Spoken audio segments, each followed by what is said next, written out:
y'all, Shelly here with another tip for hospice nurses. So call is one of the things that we all struggle with. So I think I'm going to be talking about different call situations this week. But one thing a lot of nurses ask is, how do I know when to make a visit versus what I can deal with over the phone?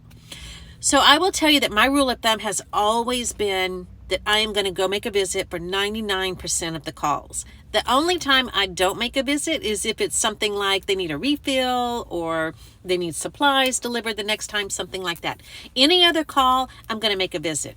Even when it's something very simple that I know I could talk the caregiver through and then follow up with a call in an hour, I'm still going to make a visit.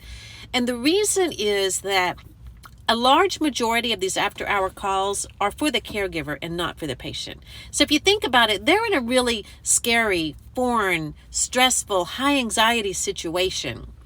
And they need to know that when they call us, we're going to be there. And so I think that subconsciously, some people will kind of test this. I don't think they're doing it on purpose, but I think subconsciously they're going to test it. And they're going to call for little things.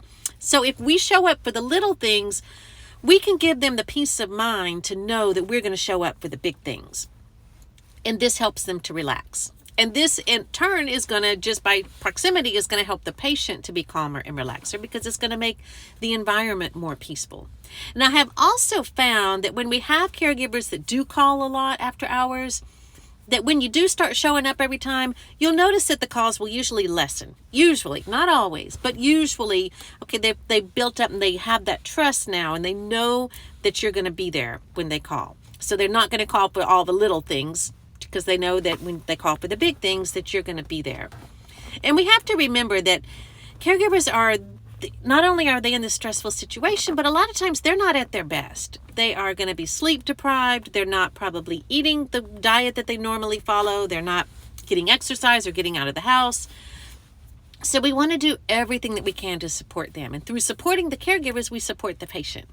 So I hope this tip was helpful. If you have any tips that you think would be helpful for hospice nurses, please let me know. I'd love to share them here. And remember, together we can change our world.